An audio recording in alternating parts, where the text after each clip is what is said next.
Okay, here we are, everybody. This is Rebekah Freedom and Joe Nicolosi, the awakened heart. so we did a pilot just just a little bit ago, and people are already asking for episode number 2. People want more of this, so we're going to give it to them. And we know how good anticipation feels, that you just like that thought of like, when am I going to get it? When is it going to come next? But we want to make sure that we keep you interested, because they know there's lots of different things you could be spending your time on. So yeah, we left off last time talking about why will you go all in for somebody else, but not yourself? That's right. And to touch on that, usually, I mean, for me, when I'd go all in on somebody else, but it was because the rest of my life wasn't really falling into place. I was trying to fill a void through somebody else. And I believe in going all in, but if you're going all in and you're still feeling empty in the rest of your life, it's time to switch something. You just got to make that change. Well, for me, it was mostly, what path am I going to go down? Like I felt like I always had that human connection part down, but where am I going to channel all this energy? This energy became so chaotic and balled up, and next thing you know, I developed this fire because of it. I have all this energy, just don't know where to put it. So I use that in love, and I really put it in my heart, and I go all in with these women.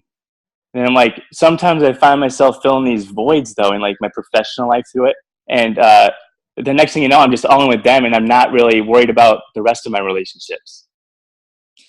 So what I think he's saying, and raise your hand out there, ladies, if you've done this, is it's addictive. It's like that feeling, that rush. And I'm going to tell on you a little bit. We all Go have ahead, kryptonite. tattle on me all day. We have kryptonite. You probably can call me on mine already, but the kryptonite is that with all that fire, right? And you said like with being able to go on with women, if that's not there, then you go gamble. You're like Mr. King of Hearts. I'm a gambler. I'll gamble on sports. I gamble on life in general. I gamble. Moving to Los Angeles from all the way from New York was a gamble. Driving 36 hours across country was a huge gamble. Getting into a new relationship is always a gamble for everybody. Everybody's a gambler, whether they realize it or not. And my level of gambling is it's a little bit different. Sometimes I do it to escape my reality, which is I start gambling on sports, basketball, football.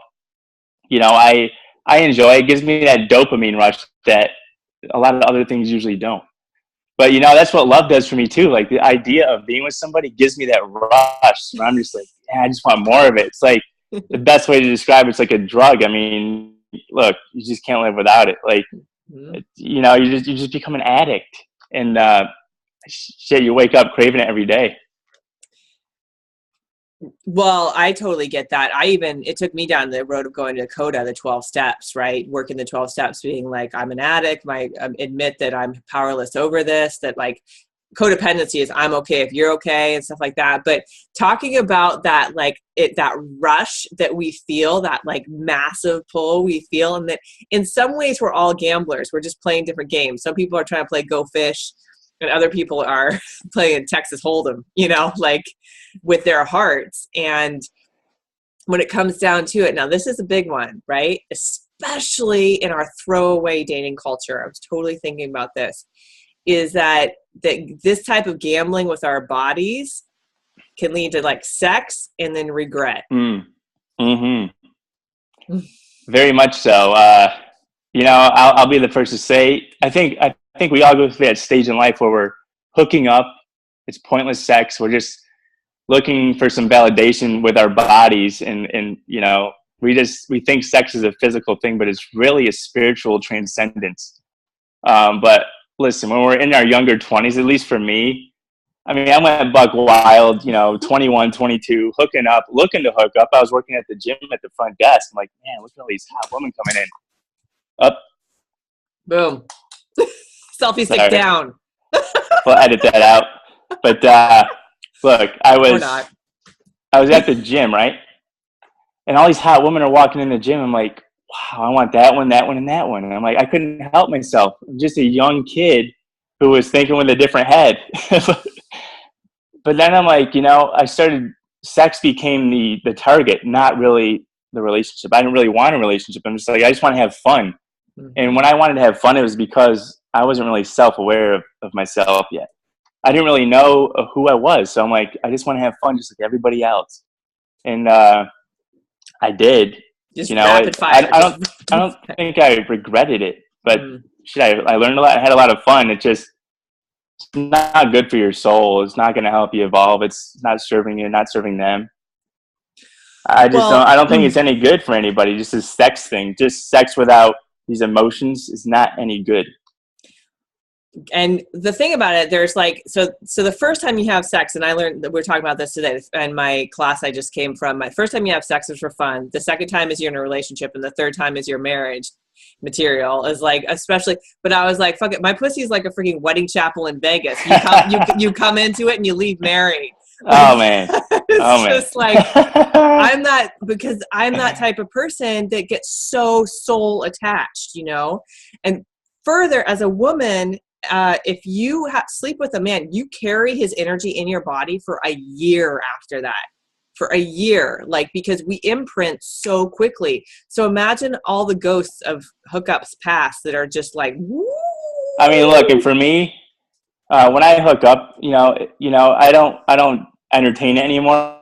But it's draining me. It's like, wow, why am I doing that? To distract myself? What do I really have to face in my life that's leading me there? Like, there's another problem in my life that I'm not facing. So I look to distract myself with sex or gambling or something else. And it's really awareness, and it's just not confronting that beast in your own life. That's what happens. So you start chasing sex because it feels right. And it feels like, wow, somebody else is validating me when I'm not validating myself. Like, are you hearing this, people? Hello, tune in. Like, hello. Like, here's what I just to give you such a big shout out is just in meeting you, I thought about how our culture has evolved, especially through our app dating, to just like use people as commodities, right? To be so focused on like, I just want to get in, get off, and guard myself, versus what you are talking about is like, be that open-hearted, awakened heart. Like, there's so much more there for you than just a freaking dick or vagina. Well, the easiest thing to do is go get sex from somebody, because look, it doesn't take any emotions. You can just, if you're a girl, you just open up your legs, a guy just slides in there, whatever. Let's call it for what it is. And next thing you know, it's like, oh, that feels good. And then the next morning, like, what did I do last night? Like, now I'm back to square one. Actually, you're backwards. You took a step backwards, because now you have to recover. Now you have to get that energy back somehow. You said it last time. Let's say it again. The most precious thing you have is your energy, right? Is the essence of who you are, not just your body, but then it's like when you just give that away, even if the sex is mind blowing and they're freaks in bed, it's still can really create I'm not saying don't. I'm not saying don't go out and not have sex. Like, right? Well, come on, we're humans here. But at least be aware of what you're doing, because most of you are going to get yourself in a fucking mess, and that's just reality. Like, you're going to become emotional. You're going to start experiencing chaos in the rest of your life. Mm-hmm. It's just not a good deal. It's not a good deal you want to be a part of. Simple as that. And there's those times. And I have this story, by the way. Yeah, I know. I'm leading into it. I'm mind melt. So I haven't necessarily I'll tell my story from last night after you tell your story, but dating and having that actual like soul match, that person that's going to like actually take time to get to know you versus just fuck you and leave. The fucking you get ain't worth the fucking you're going to get is huge. So guess what? It's up to you to teach people how to treat you. So cue your story. Well, I went through a devastating little breakup, I guess you could say. I figured I'm going to put myself out there. I'm not just going to sit around and cry about it, be devastated. Let's do something. Let's meet some new people and start experiencing life again. So I did. I went out on a date, you know, a coffee meeting turned into a 5-hour date, and we were walking around just talking. And 5 hours later, I mean, look, this girl made the first move on me, and she made the first move, and I was pretty impressed. Not what I was expecting or looking for, but it happened. And then after that, you know, following days after that, she was hitting me up. Hey, we got to hang out. You know, we should do a sleepover. Literally just wanted to have sex. A And sleepover. my guess was that she just went through something as well. We didn't really talk about anything like that. But nonetheless, you know, I had an offer to come over, sleep over, and I turned it down. Look, it was entertaining at first to think about doing it. I'm like, well, she's a good looking girl. You know, we probably have some fun, obviously, but what's the payoff? There really wasn't going to be a payoff. It's just going to be a waste of energy for me, and it just wasn't going to be worth it. So I shut it down. I said, listen, I got to be honest. I want to harness all my power and energy towards my own life right now and discovering my path. Mm-hmm. I'm not going to do that to you. You're worth more than a friends with benefits or just a quick buck. Mm-hmm. Flat out told her that because that's the way I feel. Like, she's a mom, Mm-hmm. good looking girl, got her head on, going to school, trying to figure out her life. I'm like, you're worth more than this. Mm-hmm. I'm not just going to be another guy that you're just going to chalk up and tally up, you know? No bedpost notches. Well, the thing is, like, that's, you're worth more than that, and she's worth more than that. And our souls, I just want to say this to people, your soul is worth more than a hookup, right? Like, it's not worth the trade-off. Again, I will say it, get the choir behind me. The fucking you get ain't worth the fucking you're gonna get, because one person is gonna turn into the bad guy, right? Or you're gonna catch feelings, or you're gonna create this whole fantasy world, like you said, that's easy to get, like, becomes an addiction, becomes the thing that we start trying to escape to instead of become more from. Yeah, absolutely. So do you have any regrets as far as this goes, this sex? Let's hear some regrets over there. Well, like, okay, so my podcast that I've done is called Heard Not Seen, and literally from April until October, there are probably a collection of about 15 episodes devoted to this last relationship that was kind of a circus. It was a circus, you know?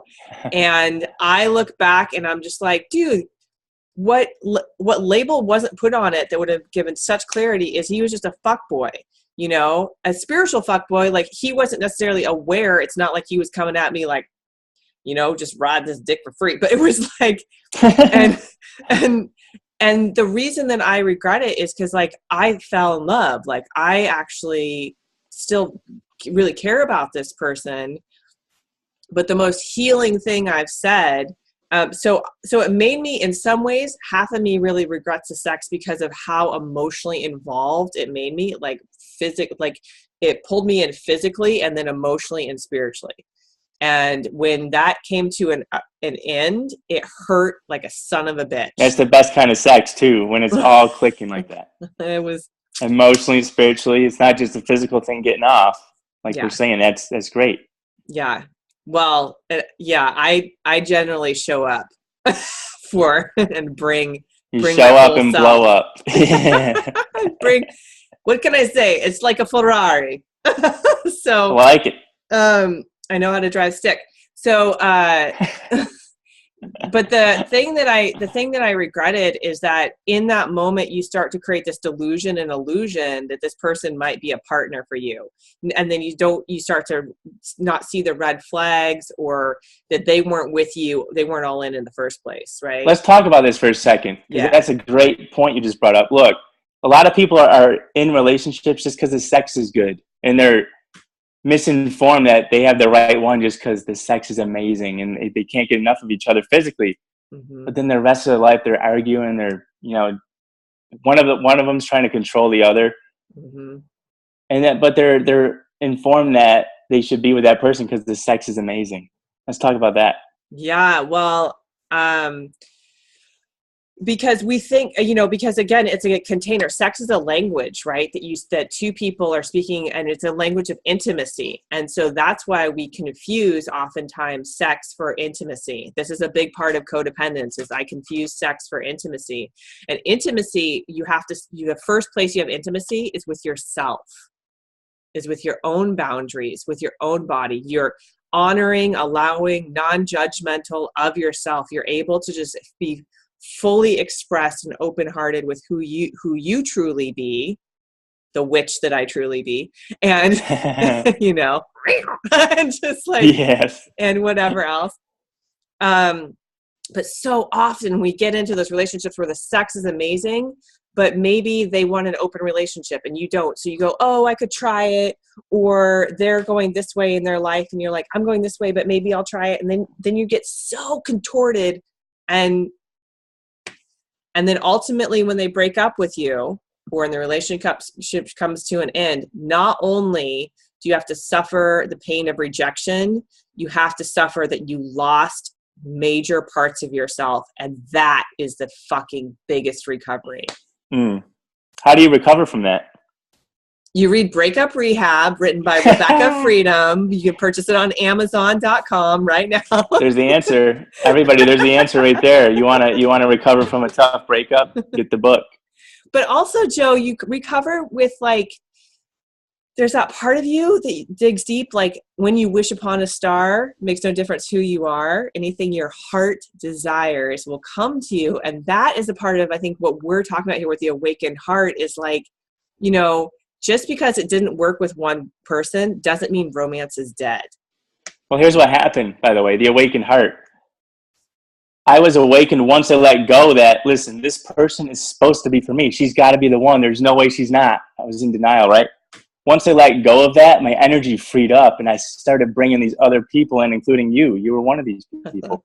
Started attracting a whole different group of people. And that's how you really recover. You get out there. You put yourself out there around new people. You gain new perspectives. And you stop trying to lie to yourself saying this person's the one right now. Because the truth is, if they were the one, you'd be with them right now.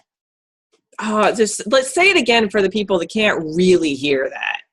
They can't really hear that if they were the one, they'd be with you right now. Yes, as simple as that. Listen, stop lying to yourself that somebody is the one for you. If they were, you wouldn't be chasing them so freaking hard. They'd actually be with you right now. Mm-hmm. Like, it's that simple. And I didn't get this. I kept beating on it. I kept trying to just stay persistent. I believe in persistence. Listen, but there's only so long you can be persistent for before the other person's got to come back with some mutual reciprocity as far as the effort.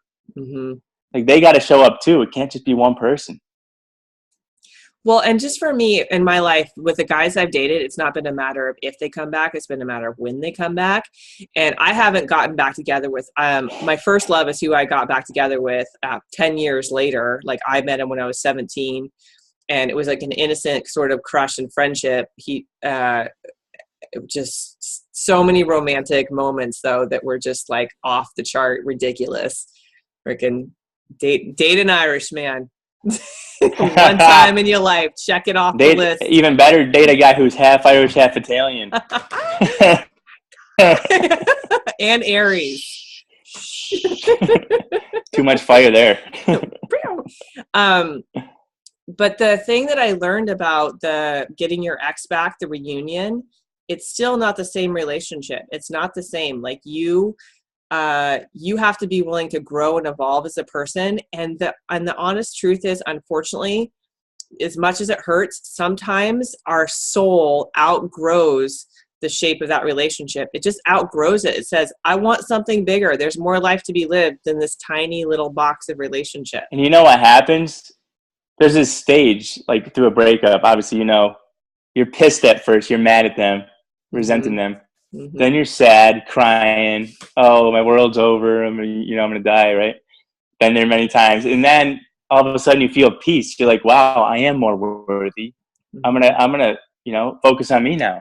Mm-hmm. Then you start recovering. You get back to yourself, and then you open yourself up to the next thing. It's a process. It's a stage everybody goes through. Some people stay in that mad stage too long. Mm.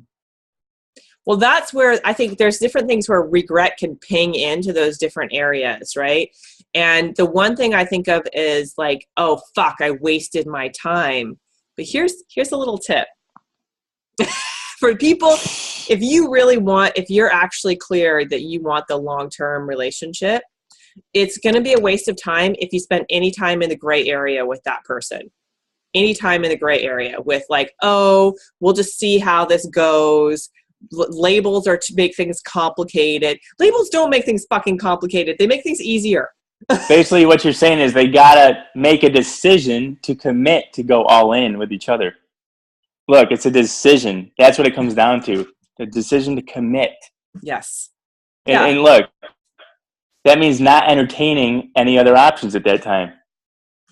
You know, we can all get over this player shit where, you know, we're trying to balance all these options at once to make ourselves feel like our ego's on top of the world. Listen, I know from experience because I used to do it. Oh, well, but, you know, I slid once it you out become too. awakened, you realize what a waste. What? Like, you're not going to progress in your life if you're always juggling your energy, and that includes, you know, relationships with people. You know, it's just not going to happen. You're not going to listen. You're not going to end up having anything long lasting if your energy is not with one person. And here's the interesting thing. No, the word no can be so beneficial to you. So beneficial. It's like you can receive the energy of the girl that's like, come over, stay the night with me. Let's fuck. I want to do this. But then when you say no, all of a sudden this energy sort of like starts to, like a hearth and a fire starts to build inside of you instead of leaking it and it dissipating and somebody else coming in being all like, you should work this job that is probably not a great fit for you, but at least it'll make you money. And you're like, no. And all of that has this way of like building this freaking fire. Well, you're building discipline, fire, and you're building awareness. See, that's the thing. Once you know who you are, you're able to say no to a lot. Oh, come on, come with it. That just was church. But until you know who you are, you're going to have trouble in relationships. Yeah. You're going to have trouble in, you know, finding a career path. Really, like, you can know who you are in love and not know, you know, what career you're going towards. It comes with really evolving. You still got to evolve as a person, no matter what level you're at or who you're with, or you got to keep growing. Like, there's no such thing as comfort. At least for me, I'm like, I don't like it. I get bored with it. Like, if we're comfortable in a relationship, I don't want it. I'm like, I get bored. I need something new. Like, I want to be challenged. Like, sometimes I need to be challenged by other people because, you know, I can challenge myself, but sometimes I just need that kick in the ass by somebody else. And that's, Joe, that's such, just speaking really true, that's security in yourself that you can receive that challenge. Because some guys that are really hurt, insecure, afraid, or women that are hurt, insecure, afraid, they just want things to be safe, stable, the same, you know, predictable. And she's in the kitchen and he's whatever else. And that was a great picture of you. And then I don't know what happened there. Yeah, it's cool. So I really just want to invite people into the place and space of what we're talking about tonight is that, you know, that sex will lead to regret if you don't start at the baseline of knowing yourself. And here's what you need to know. And I'm going to say it and you can follow up on it, is you're worthy.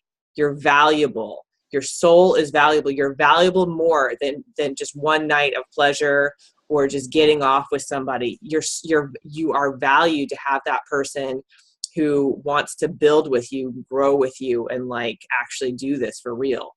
And there are a ton of men out there who will want to build and grow with you. And stop thinking that every guy just wants to hook up with you. Look, if you're thinking that every guy wants to hook up with you, you're bringing those guys to you, believe it or not. Mm-hmm. Like, you're thinking, oh, well, I'm not good looking enough. You know, they're going to go after some younger girl. Mm-hmm. Well, no shit. You're going to lose that guy then because he's going to be going after that younger girl. You're basically pushing that thought out into the universe and it's going to manifest.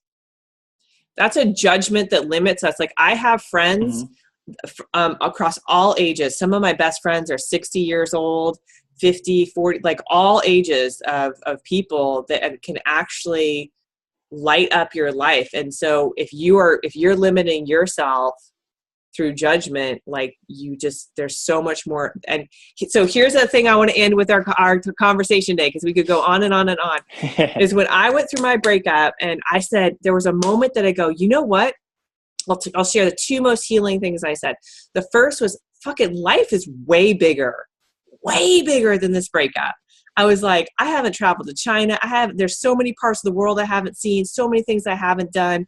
And I got a big ask, a big thing being created in my future. So I'm going to throw it back to you. Like, your big But that's dream. easy to say, though. Yeah. That's easy to say, like, life's bigger than this breakup. Because when you're in the trenches, it's not. You're still fighting that war. You're like, I want this. I want to win. It's the ego saying, I want to win. Mm-hmm. There's nothing bigger than that at that moment. You're like, I got to conquer. Humans have a need to conquer and win. Mm-hmm. So that's the thing. But your true self is like, yeah, I know there's something better out there for me or bigger. Well, but, way to testify. It's like, the only way out is through. Like, when I was in it, I was having panic attacks. I couldn't eat. I lost 11 pounds. Woohoo. Like, it sucked. I just kept sending him emails being like, I still want to be with you. Like, just, baby, come back to me. Come back to me. Look, when my first girlfriend broke up with me at age 18, dating her for 4 months, as the girl I lost my V card to, I was hyperventilating on the basement floor. My mom thought she had to bring me to emergency. I thought it was the end of the world. Like, listen, a lot of people go through this. It's just part of evolving as a person. You have to go through it. There's no way around it.